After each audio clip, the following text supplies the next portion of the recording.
let's continue from the determinant of matrix.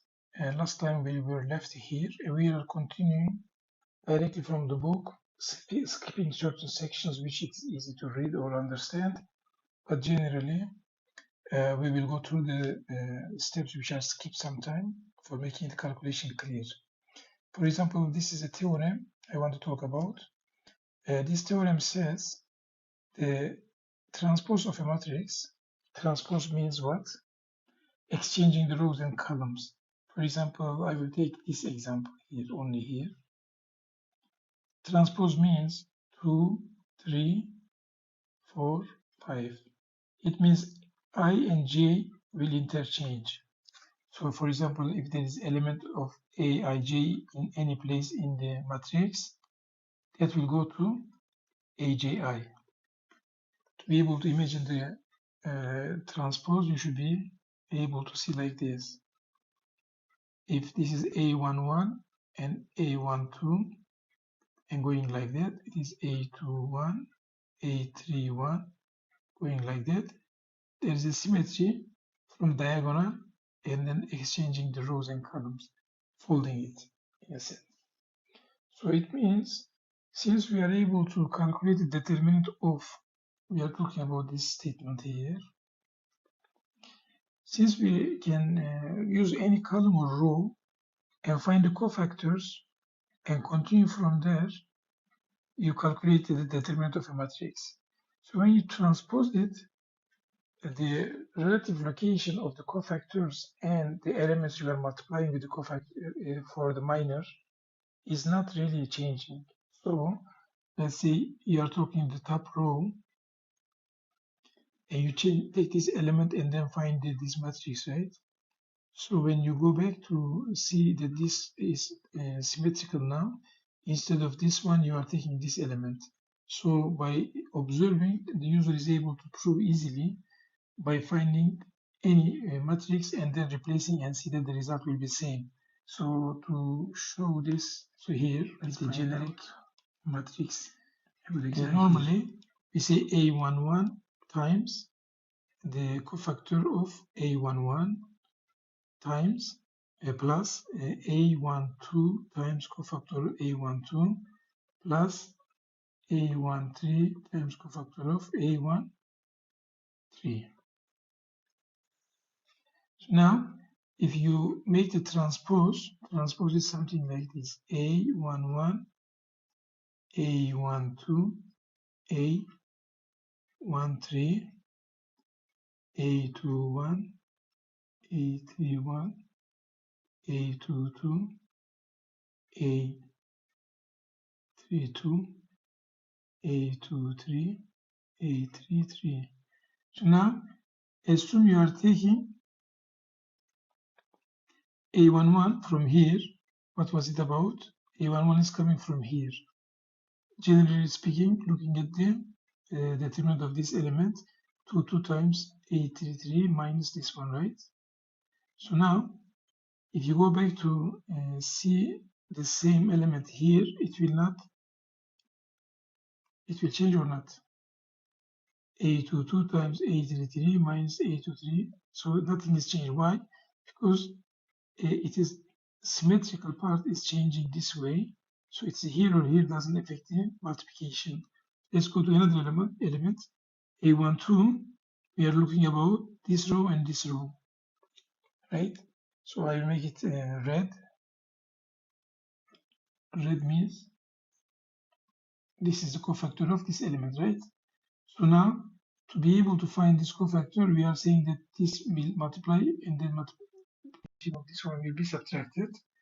So if you look at if you choose this column for the same operation, then you're talking about this one and this one. Let's see what happens. It is multiplication of this minus this one. Let's go and see this one. A21 times A33 minus A31 times A23. So let's write it. A21 times A33 minus A31 times A23. If you go back here, I will make another color. If you choose this one, this column was first column was chosen, then the cofactor will be A21 times A21 times A33 minus A23 times A31, which is similar. Only the order is changed, but the concept is same, the sign is same, only the order of the multiplication is like commutative. So in this case, we are able to say that transpose determinant of transpose of a matrix is equal to determinant of A. And also you can try by yourself and prove it easily. So go back to our theorem is done. This theorem, we are able to see it is correct. So today the section was actually, this recording was going from here. It says if there is triangular matrix, then the determinant of A equals the product of the diagonal elements of A. That's interesting. How can we see this? We can easily say diagonal matrix means triangle matrix means there is a, let's say, A11, A22, A33, and 0, 0, and 0. I will make only for 3 by 3 for this case. No, this is not 0. Something is here, right? So now we said if it is a determinant of a matrix, we'll be choosing one column or row and multiplying the determinant of the cofactor and keep going from there, right? So now we said to be wise, we can choose the element of the first column, for example, and we will choose this element times cofactor of it is minor, I mean the determinant of it's minor, which is including the cofactor with the sign. So now in this case, diagonal means same numbers, like this is 1, 1, and this place is 2, 2, and 3, 3. And then if you add them up, it is a kind of 2 times same number. It is even number all the times. So they will be all positive. There is no minus coming. Minus 1 to the power of ij's are same. So ij is like j plus j or I plus I or 2 times I. It means even number. Always it will be plus. We don't worry about the signature. Sign is okay. And then we talk about the cofactor. Now cofactor says the determinant should be, let's say, this may be bigger dimension. It can be 10 by 10, no problem. But we are taking now the only one matrix times the first element. Then for that matrix, we have also, because it is lower part is all 0, it is a triangular matrix, then only one element will be enough to be able to find the matrix of the subdomain. And in that case also, because there is 0 below, we are choosing this only one element times its matrix. And then that inner matrix also will be an element and then 0 below. And then we are not able to find anything else except 0 below. That's why you keep going. And then the final one, let's go to final one. The end of the matrix is here. And this is A n times n. So it will keep going with A1. 1 times matrix of this is A2, 2 times matrix of the subdomain, A3, it will keep going until A and n times, nothing else. So it means we are multiplying from A11 until A and n. One can try this by writing specifically like 3-dimensional only, without numbers, just make A11, A12, and put zeros below, and try to, as if there is no such theorem. So this theorem says determinant is equals to product of the diagonal elements of A, without worrying about this theory. Just try to do it with the wise way. Choose the columns which has most 0. So you have to make only one calculation per column. And if you go with that way, you will see that the result will be, according to this theorem, only multiplication of diagonal elements. And then once you understand it, you can memorize it. So when you need, you can use it fast. Now, theorem, this one, 214 says, A has a row or column consisting entirely of zeros. So what do you expect? It says determinant of such matrix is 0. Do you believe that? I believe so, because you say if a matrix has all 0, you are saying 0 times the cofactor, 0 times the cofactor, 0 times the cofactor, 0 times the cofactor until the end. So it means all 0 times something means you are talking about 0 times something plus 0 times something else plus 0 times until the end, because all the column or row is 0. It means always one multiplier will be 0, then expecting that the result will be 0.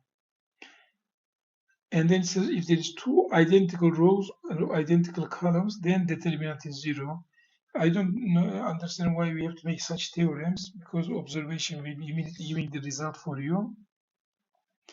If you do such thing, what happens? Two identical rows means by the rows operation, you are able to subtract one row from the other one, and then entire row or column becomes 0. Then according to the first part of our theorem, the result will be 0. We are done with this. Now, properties of determinant.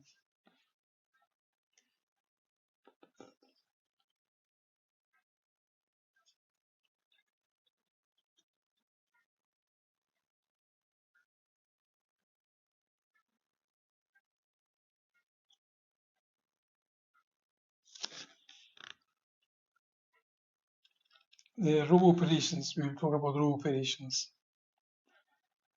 It says two rows of A are interchanged. Then what happens? So if you change two rows, still we have matrix not changed, right? But the determinant can change. So here it says changing the rows of a matrix means you are multiplying a matrix by 0, 1, 1, 0. What was it about? A11, A12, A21, A22. We recall the multiplication of elementary matrix, which is elementary matrix are a process of doing the row operations to the matrix. So in this case, let us refresh our memory. If it was identity matrix, and then there was A11 and A12, A21, A22, this operation would not change the matrix, right? A11, A12, A21, A22. Why? Because you remember to do calculation, we get the first row and the first column, and the result will be the first element of the result, right? So the corresponding element 1 times this, 0 times this will be added up to the first element. So since it is adding up like that, and then the 0 means in identity matrix the entire row except the first element we are talking about, 1, the rest will be not adding up to our result. It means multiplying these zeros to the other part of the column will sync them, and the result will be only coming from the element corresponding to the 1 in our row. So this is the first row element, and then the top row will be preserved. Similarly, you multiply the first row with the second column, then the first element will be preserved and the rest will be gone. That's why it is carrying the first row as is. Similarly here, it is second row now. Identity matrix means wherever, which row number you are in, that diagonal element will be 1, the rest will be 0, right? So in this case, we are in the second row and then the second element is 1. So it means if you multiply with a specific column in the target, the 0 will be absorbing the others, will be no additive part coming from the top rows. Only the bottom row will be transferred to the result. So that's why it is preserving the matrix as is. That's why we call it identity matrix. The corresponding elements will be carrying that rows only. And then I suggest you think about it by yourself with your own speed and understanding. Once you get the concept, then even after 10 years, you are able to recall this information and reproduce the information again because you will be able to name it. But if you memorize, then you will forget it. Means memorize first and then absorb second. So now, here the concept is same, only it is not diagonal element as identity matrix, it is changed for some reason. What does it mean? In every row, there is only one single one. It means one row corresponding to this one will be preserved. The rest will not be added to the result. So now we are looking here. The first row says, I am keeping the second row.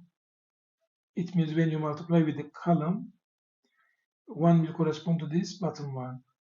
If you multiply with the second column, one will correspond to the second one. Then what will happen is in the top row will come up with the second row. And then if you go to the second line of the elementary matrix, the first element is 1. It's preserving the first row of the target. So when you multiply A1 times A11 plus 0 times this, it means the bottom part will be absorbed. It is not really transferred to the result. Only the top one is carried. So it is A11 times A22. This is refreshing the elementary matrix, how they may be used for row operations. So in this case, this matrix E is a row operation to interchange two rows of a matrix. And then what happens for the determinant? If you look at the determinant of EA, means you multiply the elementary matrix and A, and then as you recall it, we exchange the first row and second row. That's why this is the new matrix, which is multiplied by elementary matrix. From the original matrix, here the original matrix A is equal to this one. This is A. So the rows are exchanged. And now if you write the matrix, determinant of matrix, then it is A21 times A12 minus A22 times A11. If you look at this carefully, let's change the color. And if you look at the matrix of the original matrix, determinant of original matrix, it is A11 times A22 minus A21 times A12. If you look, it is just the signs are changed. That's why it is minus determinant A. So it means elementary matrix switch row I and J, then the determinant will be minus of it.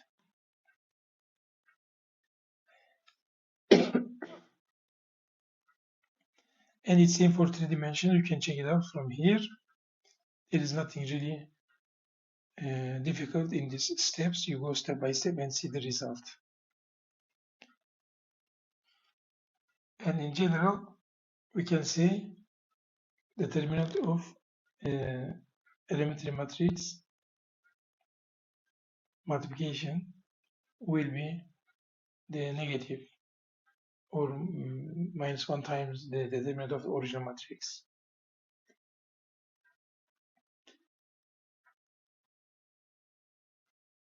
And similarly, if you check out the determinant of identity matrix,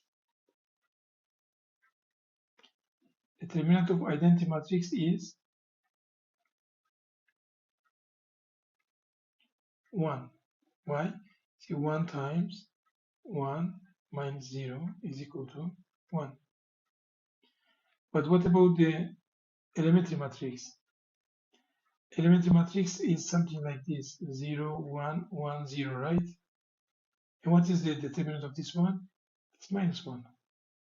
It means the determinant of elementary matrix is -1, and the determinant of A is the determinant of A, and then that result we found from previous example minus determinant of A concept is coming from determinant A is multiplied by determinant E, and determinant E is actually -1. That's why it becomes the opposite sign of the original matrix determinant. And now if a row is multiplied by a non-zero scalar, what does it mean? It means when there is an elementary matrix comes from the first identity matrix, and then if you multiply by A, the result will be same, right? Nothing is changed. But we are able to make the row operations by exchanging these rows and columns and replacing the effective one to a different column will make us replace the rows of the matrix. What if we don't do that? We just use one single scalar instead of one of the ones in ID matrix. Then the result will be multiplied by one row or column multiplied by alpha, right? So that means we are assuming something like this. If it is A11, A12, like this, A21, A22, and then in our, let's say the first element is alpha, the rest is 1, 1, 1. And when you're transferring to the result, the first part is multiplying the first row by alpha and preserving it. Alpha A12 like this, and the rest, because of the identity matrix, it is 1. It doesn't affect the row, and rows are transferred as is. It means, in this case, our matrix has a row multiplied by alpha. If it is like that, and now you find the determinant of this element, you will see that each element is multiplied by alpha extra. So assume alpha is 1, it's not there. So you just calculate the determinant of the matrix. But then when you bring the alpha as a common, all of them, you take it out. So it becomes alpha times determinant of A. It means whatever determinant is for a matrix, if you multiply one row with a constant, then your new matrix determinant will be multiplication of the same matrix by that amount. It means alpha times determinant of A is equal to determinant alpha A. Of course, alpha A means one row or column affected. Now we come to multiple, not only replacing the other row, we are making the multiple of one row added to another row. So that operation means generally you replace, let's say, instead of identity matrix, you say 0, 0, 0, 0, 1. It means in this case you take the last row, and then here you take the top row, and then the others not affected. It means this operation will be replacing the first row and the last row. But instead of that, if you make, let's say this will be alpha here. Now this will multiply the first row. It will bring the first row multiplied by alpha, and it will add the last row too. So it is adding another row and the multiplication of the one row with another constant. So basically, it's a row operation, of course. And then if you analyze this, you will come to the point that the determinant will be depend on the determinant of the elementary matrix. So what does that mean? That means whatever your elementary matrix is, find the determinant of it, and that determinant will be somehow affected by the constant and the location of the interchange operation, and that will give the result based on the type. If it is, let me see here, yeah. So this is the same concept, and then you generalize it now.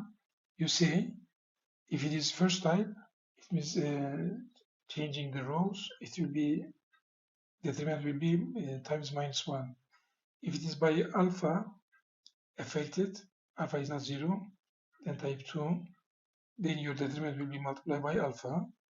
And if it is third type, then it is just 1 itself.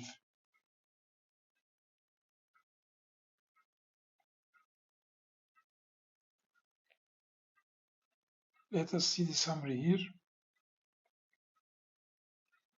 It says interchanging the two rows of matrix change the sign of the determinant. Multiplying a single row or column by a scalar will be by that scalar multiply. Adding a multiple of one row to another does not change the value of determinant. That's the concept.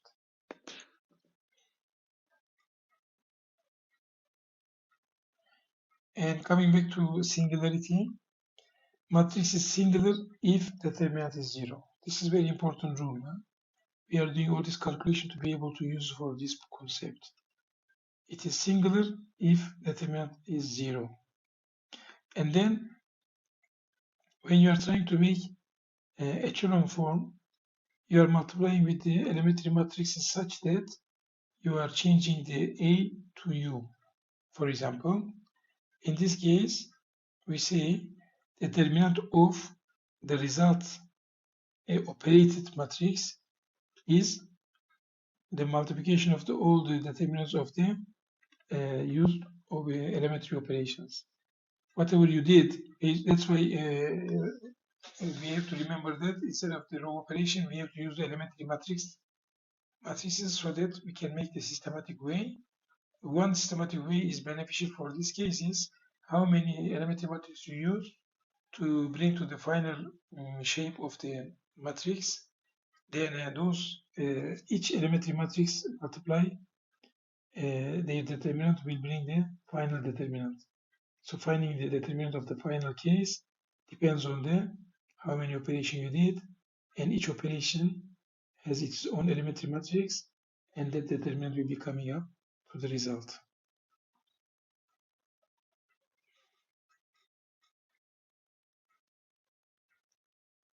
And in this case, if the determinant of operation matrix are non-zero, they are generally, you remember identity matrix is not 0, cannot be 0, right? And row operations means elementary matrices are also non-zero. And then if the final echelon form means final matrix, if it is singular, it means that singularity is not coming from the elementary matrices, it's coming from the original matrix.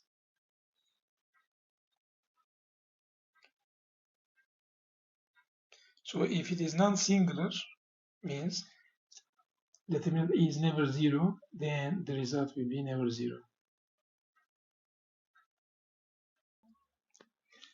Now we shall talk about a joint of a matrix, and we have to just memorize the steps how we can make an adjoint of a matrix, then how we are able to use it. A joint of a matrix is made of the cofactors. Normally, we know that if there is a matrix of any size, when you're talking about the cofactor of an element, which is assumed as the location, what was the cofactor is made of the information which is skipped by the column and the row of that element. And this is the minor, the remaining part, and that remaining part minor. Based on the convention of the sign, we were able to say it is I plus j was the deciding the sign times the minor, the determinant of the minor. This is the idea. So we are writing the cofactor of each element to the place of that element and then transposing the matrix. That is the way to make an adjoint of a matrix. So basically, we are using adjoint of a matrix for finding the inverse of a matrix. So first we find the cofactors, and then by putting the cofactors to its place and transposing the matrix, making a joint matrix, and then finding the determinant of the matrix, and this division will give us the inverse of the matrix. So there's an example here. Let's see the example. First, of course, let's go back to the original matrix is A11, A12, A21, A22. So for the cofactor of each element, A cofactors of course only, will be written like this. You take this element and then take it out, and then it means A22. And then because of the sign convention, I plus j, 1 is even number, so the sign is positive. 1 plus 2 is odd number, so it is negative. So this will be negative. And if you take this element out, it is A21, but minus A21. Then this is A12 with minus. And this is A11. So this is the cofactor matrix. But then a joint of a matrix was, a joint is to transpose this, which is A22 minus A21 minus A12, A11, which was given here directly. So for the inverse, you have to find the determinant of the matrix A, which is, this is determinant of A, and this is adjoint of A, that will give the inverse. An example is here. So this is A, is given by the numbers, and we compute to adjoint A, and from there we find the inverse of A. So the solution is finding the, similarly it is two-dimensional over here. So we have three-dimensional for the cofactors. Without talking about the sign, let's see the cofactors are making sense or not. Cofactors will be by taking the out of that element and then taking this, which is here. And then if you make this element, you erase this one, and then 3, 2, 1, 3 is here. So let's go to the third element. Third element means you cross it out like this, and then 3, 2, 1, 2. Similarly, for this one, you will go 1, 2, 3, 3. Everything is working perfectly except the signs.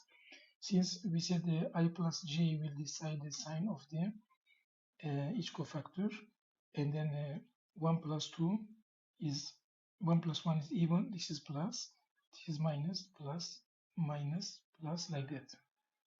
And this is of course you have to transpose it to get a adjoint matrix.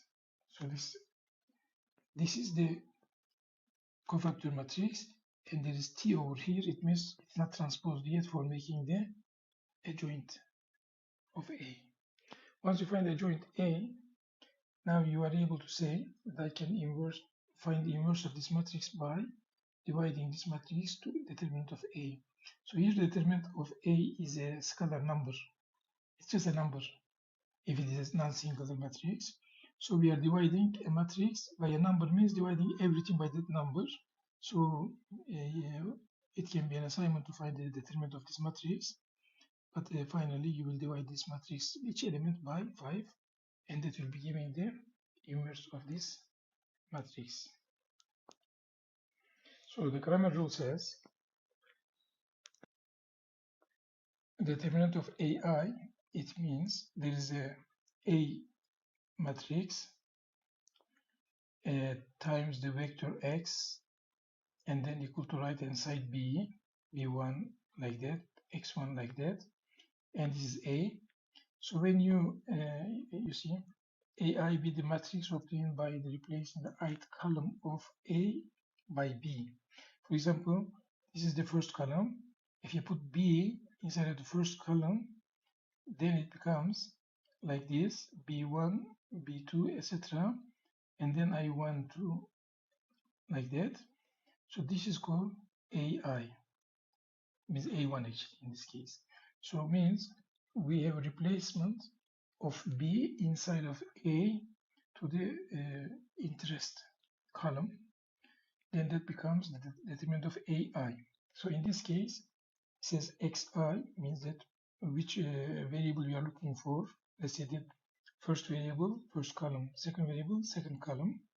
Then you will get B replaced to the first column for first variable and find the determinant of it and divide by the determinant of A.